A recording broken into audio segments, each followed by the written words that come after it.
Senhores, as tarifas estão de volta. Muito barulho no mercado de novo, muito ruído, novos anúncios de tarifas e o mercado passa a precificar que a gente não vai ter corte de juros em julho e talvez nem em setembro. Como assim, Gabriel? Como assim? Você não tinha falado que era quase certeza que ia ter corte de juros em setembro? Como assim agora não vai ter mais corte de juros? Bom, vamos entender tudo isso que saiu ao longo dessas últimas 48 horas, ao longo dessa última semana e atualizar aqui o nosso cenário macroeconômico para entender como é que a gente está, em que momento a gente está no mercado e como que essas notícias que saíram, principalmente em relação às tarifas, afetam o nosso cenário aqui, olhando principalmente para o mercado cripto, beleza? Para que no final desse vídeo você consiga ter uma visualização geral e tomar a decisão, investir em cripto do jeito certo, que é o foco aqui do canal. E, inclusive, preciso agradecer de coração aqui, pessoal. Chegamos aos 10 mil inscritos, batemos a nossa meta aí de 10 mil inscritos, que era a minha meta maior quando eu criei o canal aí há 8 meses atrás. Então, ter batido essa meta em menos de um ano de canal, para mim é uma felicidade imensa. Obrigado para todo mundo que tá aí. Se você ainda não tá inscrito, se inscreve aí enquanto a gente roda a vinheta.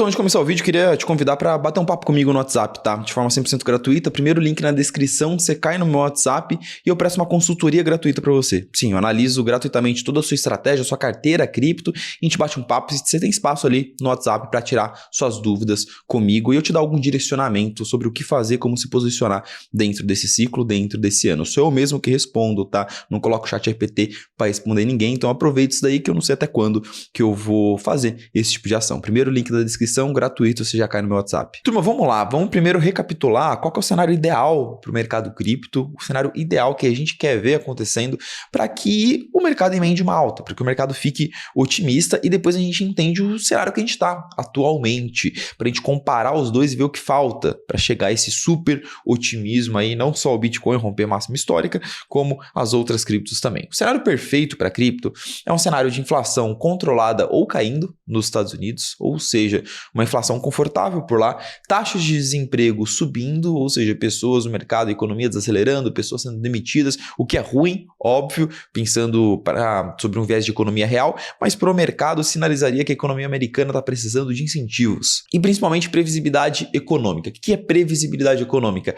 É você saber para onde a economia está indo. Tá, a taxa de desemprego está subindo, inflação está caindo, a economia está desacelerando. Tá, tudo bem. Ao longo dos próximos meses eu não devo ter nenhuma surpresa. Esse é o cenário perfeito para cripto, porque é um cenário que pediria cortes de juros do Fed. O corte de juros a gente sabe que é muito bom para ativos de risco. O pessoal tira o dinheiro da poupança, coloca em ativos de risco. Só que qual que é o cenário atual? É um cenário de inflação estagnada, não está nem subindo, nem caindo, já faz algum tempo. Taxa de desemprego também estagnada. É um cenário muito parecido com o cenário de estagflação, que é o cenário de economia estagnada com inflação alta, estagnada num patamar alto, acima da meta e muita incerteza econômica. Vamos explicar esses 3 pontos, começando pela questão da incerteza econômica. Por que a gente vai falar da incerteza econômica? Porque no dia de amanhã a gente teria o fim do prazo das tarifas, da pausa das tarifas, aquela pausa de 90 dias. O Trump anunciou as tarifas no dia 2 de abril, depois pausou as tarifas por 90 dias e esses 90 dias acabariam amanhã. E ontem foi anunciado uma nova data para as tarifas entrarem em vigor, dia 1º de agosto. Então, começa que a gente tinha uma mínima esperança de que muitos acordos tarifários fossem anunciados até amanhã. E que o mercado ficasse animado, acordos anunciados, meu Deus, vai dar tudo certo, corte de juros, etc. Se os acordos fossem anunciados até amanhã, daria até para pensar, se fossem bons acordos, daria até para pensar em corte de juros em julho. Só que aí a gente teve um dos cenários que foi abordado num vídeo que eu fiz aqui semana passada, um dos cenários que eu considerava um dos mais prováveis, o adiamento, um novo adiamento nas tarifas, para o dia 1º de agosto. Só que o que está por trás desse adiamento? É um prazo para que o Trump consiga não só discutir e firmar acordos tarifários com os países, ganhar um certo tempo, como também mais tempo para ele ameaçar, para ele blefar, para ele basicamente falar um monte de abobrinha, que é o que ele gosta de fazer. E é o que a gente teve ontem, que deu uma certa mexidinha no mercado. Não foi uma mexidona, foi uma mexidinha. A gente teve o Trump ameaçando países alinhados ao BRICS, ali com uma tarifa adicional, uma tarifa a mais de 10%, mas o mais interessante foi que ele anunciou uma porrada de tarifa contra alguns países, Mianmar, Laos, Camboja, Bangladesh, Sérvia, Indonésia, anunciou uma porrada de tarifas, tariff letters, cartas de tarifas, cartas tarifárias, que foi como ele deu o nome, para essa porrada de países e falou, olha, tá aqui, essas são as tarifas que eu vou aplicar contra vocês a partir de 1º de agosto. Por que isso?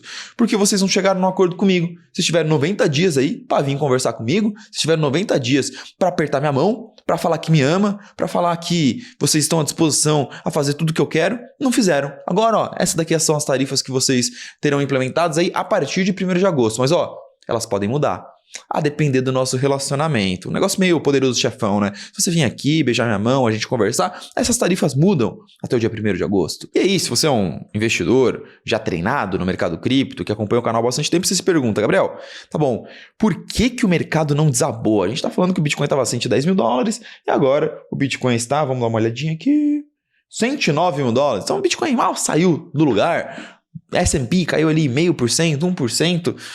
Por que o mercado reagiu tão pouco a essa notícia? Porque o mercado não leva mais a sério as coisas que o Trump fala. Esse é o principal ponto. O mercado entendeu que isso daqui é, beleza, mais um blefe, mais uma notícia da notícia. Tá bom, beleza, vai lá, Trump, fala lá o que você quiser. A gente sabe que no final do dia essas tarifas não vão ser as tarifas de verdade, né? Porque, obviamente, você sempre fala uma coisa e volta atrás depois. O primeiro ponto é isso, o mercado parou de levar a sério há muito tempo o que o Trump fala. O segundo ponto é que esses países são países secundários de um ponto de vista de balança comercial americana. Não é nenhuma China, não é nenhum México, não é nenhum Canadá, não é nenhum Reino Unido, não é nenhuma Índia, que são países que são relevantes dentro da balança comercial e dentro da relevância de produtos negociados, exportados, importados dentro dos Estados Unidos. Ou seja, países que realmente poderiam impactar a inflação americana. Cara, sendo bem sincero, um aumento ou uma diminuição de 10 ou 20% da tarifa contra Mianmar não muda nada na inflação dos Estados Unidos. O país mais relevante dessa lista é o Japão, que a gente sabe que o Japão está negociando com os Estados Unidos. Então, o mercado olhou e falou, beleza, tá, noticiazinhas ali ultra irrelevantes. Esse é o segundo ponto. O terceiro ponto é que essas tarifas que foram implementadas, que foram anunciadas ontem, elas são ainda menores do que as tarifas anunciadas no dia 2º de abril.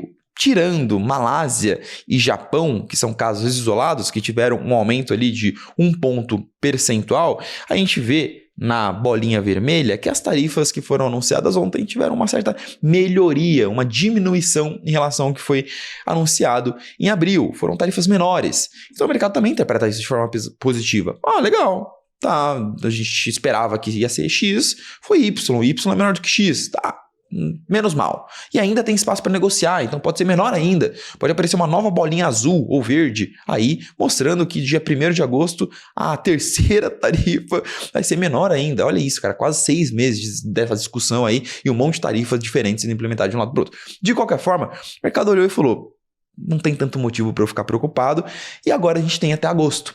A gente tem até agosto para esperar e ver principalmente um acordo oficial, segundo tanto a Casa Branca, segundo a China, já tem um acordo firmado entre Estados Unidos e China, mas esse acordo ainda não foi divulgado oficialmente, os termos desse acordo. Então a gente tem aí mais 3, 4 semanas de enrolação, de nheco-nheco, para essas tarifas serem de fato anunciadas e aí sim o mercado decidir se vai ficar animado, se não vai ficar animado. Fato é, no cenário atual, a gente tem implícito um aumento tarifário. Nas tarifas que a gente tem em voga atualmente nos Estados Unidos, o que foi anunciado até agora, a gente tem um certo aumento ali de 9 pontos percentuais dentro das tarifas efetivas dos Estados Unidos, que é basicamente as tarifas que estão em vigor dentro da balança comercial americana. O cenário de 2 de abril, que é o que está na bolinha preta sinalizada ali, era um cenário muito pior. Só que quando a gente observa comparativamente, a gente está falando de um patamar tarifário comparado ao que a gente tinha ali na década de 50 nos Estados Unidos, na década de 30. Então, ainda assim, é um aumento relevante, um aumento de quase 10 pontos percentuais, que pode sim ter um certo impacto na inflação. Então, como a gente ainda não teve acordos anunciados, a gente ainda não teve o fim desse rebuliço todo, fica o mercado inteiro olhando para essa tela e com muito receio. o mercado fica muito inseguro e principalmente o Fed fica muito inseguro sobre qual será o futuro da economia americana e qual será o impacto dessas tarifas. Então, dentro dos nossos cenários, em que a gente listou qual que é o cenário ideal para a economia americana, a gente tinha inflação caindo, taxa de desemprego subindo e certeza, estabilidade econômica. A gente ainda não tem esse terceiro ponto. A gente está no cenário ainda de incerteza, de instabilidade. Então, por a gente ter essa postergação, esse adiamento da decisão tarifária para 1º de agosto, nós muito provavelmente, 99% de certeza, não teremos corte de juros em julho. Nós teremos que esperar o fim desse assunto para aí sim conseguirmos ficarmos animados, porque aí sim o mercado vai conseguir ter visibilidade, vai conseguir ter uma projeção maior de quando a gente vai ter os raios dos cortes de juros. Esse é o primeiro ponto. O segundo ponto, que também é uma notícia ruim, as coisas pioraram um pouquinho semana passada, tá, gente? De um ponto de vista macroeconômico. A gente teve alguns indicadores, a divulgação de alguns indicadores econômicos importantes na quinta-feira. Quinta-feira a gente teve o relatório, que é um dos relatórios mais olhados, os indicadores mais olhados pelo Fed, pelo Banco Central Americano. É o relatório de payroll, que ele traz basicamente vários dados de emprego nos Estados Unidos. O quanto que estão contratando, o quanto que estão demitindo, como é que está a taxa de desemprego, quanto que as pessoas estão ganhando em média, qual setor está contratando mais, qual setor está contratando menos. E o Fed olha para esse indicador para ver como é que está o mercado de trabalho. Porque o objetivo do Fed é manter as pessoas empregadas, não ver uma explosão da taxa de desemprego. E a gente viu, surpreendentemente, um payroll muito forte. Esperava-se 111 mil contratações líquidas. O que significa isso? Você pega o número de pessoas que conseguiram emprego, tira o número de pessoas que foram demitidas e vê o saldo. O saldo foi de 147 mil pessoas sendo empregadas, quando se esperava 111. É um número forte. É um número que mostra que a economia americana está muito sólida. E a gente viu a taxa de desemprego caindo de 4,3% para 4,1%, quando o cenário ideal é uma taxa de desemprego subindo. Aí vai por água abaixo, qualquer chance de corte de juros em julho. Gabriel, mas por que aconteceu tudo isso? Podem sim existir algumas externalidades, alguns motivos muito específicos que fizeram com que esse payroll viesse muito forte.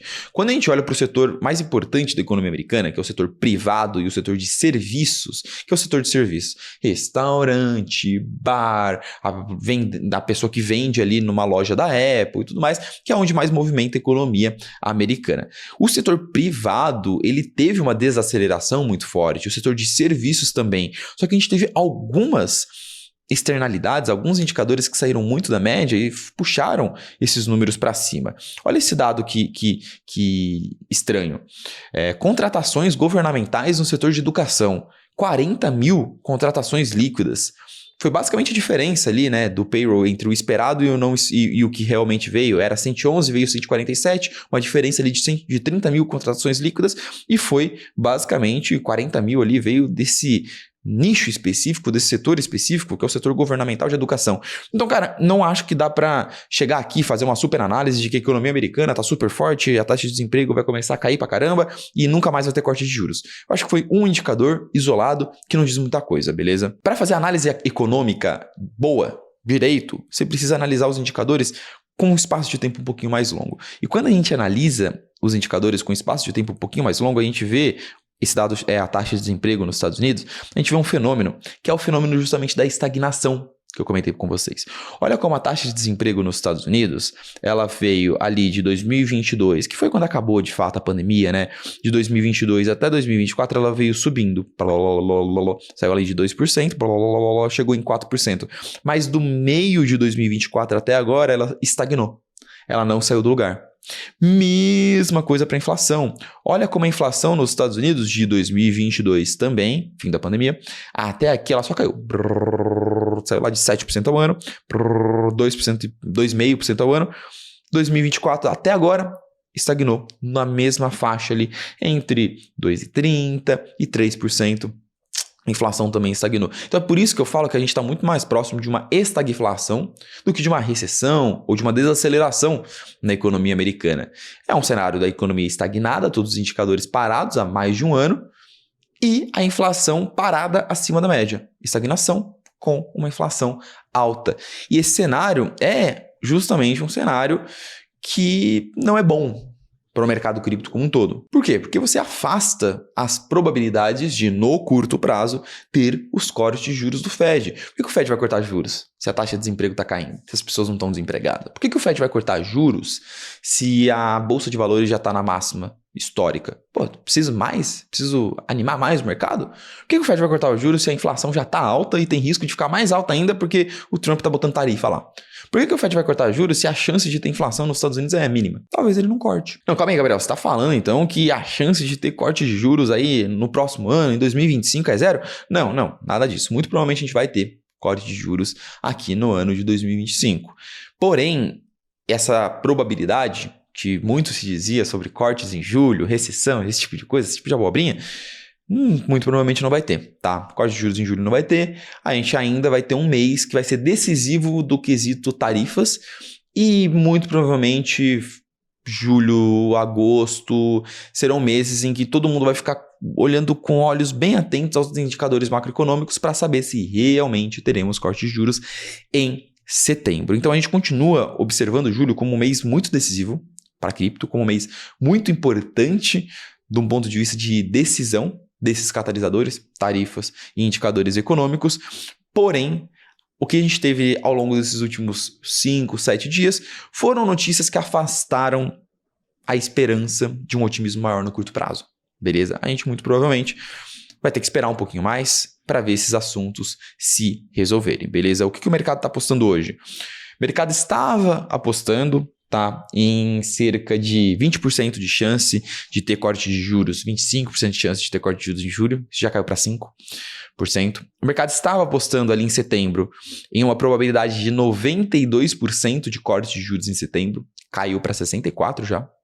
Isso está me preocupando, porque, cara, se a gente vê a inflação subindo e taxa de desemprego caindo pelos próximos 2 meses, me preocupa se o Fed vai cortar os juros em setembro. Embora eu considere muito provável, o mercado também, né? 64% de chance é uma probabilidade alta, mas me preocupa, principalmente a questão tarifária, principalmente o que o Trump vai resolver fazer lá com os acordos tarifários, beleza?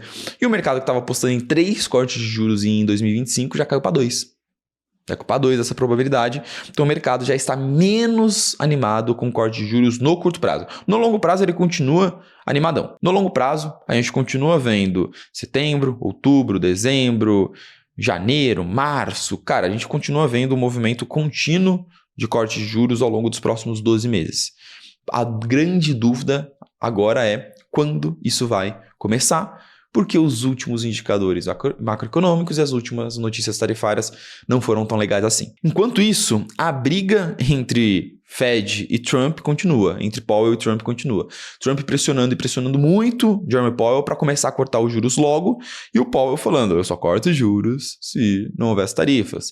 Se não houvesse tarifas, eu já teria cortado juros. E o Powell basicamente deixando claro que a questão tarifária é a única coisa que está interrompendo o início dos cortes de juros. Isso me deixa um pouquinho mais aliviado, tá? Por que eu estou dizendo isso? Porque mesmo que a taxa de desemprego talvez caia um pouquinho e a inflação permaneça no mesmo patamar que está, se a gente tiver o fim da questão tarifária, bons acordos sendo anunciados, aí sim, muito provavelmente a gente vai ter os cortes de juros. Então realmente parece que esse é o único ponto que está segurando, pelo menos o discurso tanto do Powell quanto de outros membros do Fed, parece ser só esse. A única coisa que nos impede não são os indicadores macroeconômicos. A única coisa que nos impede é a questão das tarifas. Por isso, era 9 de julho, a data que a gente mais estava esperando, agora passou para ser 1º de agosto. Então, resumindo tudo que eu falei aqui, pessoal, um vídeo mais curto, um vídeo mais dinâmico, para atualizar todo mundo aqui da nossa visualização de mercado, tá? Julho continua sendo um mês decisivo para as tarifas, acordos importantes serão anunciados, precisam ser anunciados, tá? Não tem como ficar enrolando mais. A gente precisa do melhor cenário possível, a gente precisa de bons acordos sendo anunciados, principalmente com a China, tá? Eu acho que China é o elefante na sala. Pode ter bons acordos com o Canadá, bons acordos com o México, bons acordos com o Raio que o parta. China. Cara, anuncie um bom acordo com a China. Eu sinto que essa é a grande destrava que a gente tem para abrir a porteira ali do otimismo no mercado e as coisas começarem a deslanchar. Cenário base continua sendo um cenário de corte de juros em setembro, beleza? E por fim, paciência e resiliência. É o que esse ciclo está pedindo da gente. É um ciclo que macroeconomicamente ele é um ciclo bem desafiador e que as coisas estão demorando mais para acontecer. Sim, gente, é verdade. As coisas estão com um pouquinho mais de demora, um pouquinho mais de latência, o otimismo, principalmente para as altcoins, né? Que tem muita gente que está muito carregada nas altcoins, está demorando um pouquinho mais. Só que quando a gente olha para o futuro, olha para frente, a gente consegue ver coisas boas, o cenário melhorando. E a gente precisa lembrar que a gente está no patamar de Bitcoin na máxima histórica. Então, obviamente, correções são possíveis no curto prazo, mas isso não invalida o cenário ainda positivo de longo prazo, beleza?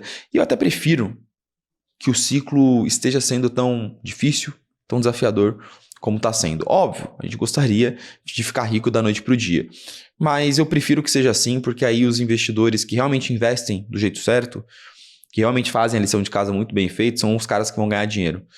E é muito ruim você conviver no mercado que qualquer um ganha dinheiro, né? Porque basicamente você estuda, se dedica, faz as coisas do jeito certo e ganha menos dinheiro do que o cara que não fez nada certo? Não, eu prefiro um ciclo mais desafiador, um cara que teve uma carteira bem equilibrada desde o começo, que está comprando cripto há bastante tempo. Eu prefiro que esse perfil de investidor seja o investidor bem sucedido e cabe a todos nós reavaliarmos sempre a nossa estratégia, estudarmos o mercado, entender as mudanças do mercado, os catalisadores e adaptando a nossa carteira a isso, beleza? Lembrando que aqui eu tô para te ajudar nesse processo. Se você quiser me ajuda, clica o primeiro link na descrição aí, você vai cair no meu WhatsApp, eu te presto uma consultoria gratuita, 100% gratuita mesmo, a gente conversa lá, eu te dou algumas dicas em relação à sua carteira e todo mundo que é meu aluno ou é meu investidor lá na consultoria está muito bem amparado para capturar da melhor forma possível esse movimento de alta que a gente muito provavelmente vai ter aí até o final de 2025. Beleza, pessoal? Lembrando todo mundo, se você não tiver inscrito aí no canal, se inscreve, deixa aqui embaixo o seu comentário, o que você acha sobre tudo isso. Pode xingar o Trump, fica à vontade, aqui é um espaço aberto para liberar os seus sentimentos. Pode xingar o Trump aqui embaixo. E deixa uma sugestão para o próximo vídeo também, que eu te espero lá, porque eu sei que você está inscrito no canal. Até mais.